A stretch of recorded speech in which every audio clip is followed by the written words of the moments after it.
Good day guys, meron tayo ditong mga order again.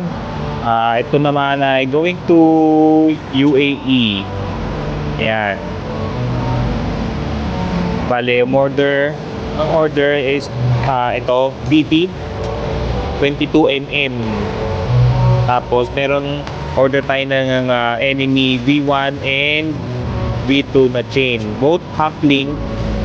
Yan, ang difference niya, ito yung V1, ganyan yung design ng chain niya, and sa V2. Tapos meron din tayo itong ating TP DMX Chromoport.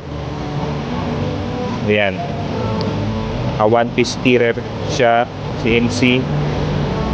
Yan, yun yung kanyang drop out.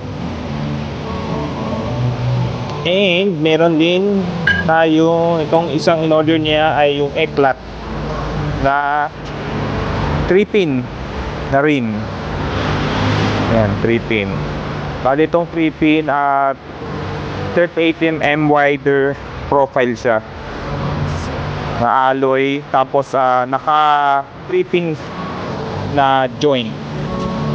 Ayan, so meron na siyang, ayan, yung sidewall niya for sa mga may brake.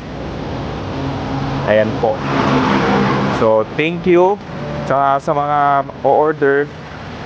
Meron po kaming Lazada.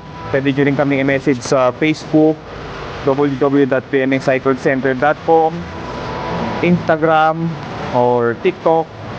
At meron din kami sa YouTube ng mga update ng mga products na nilalabas ng namin.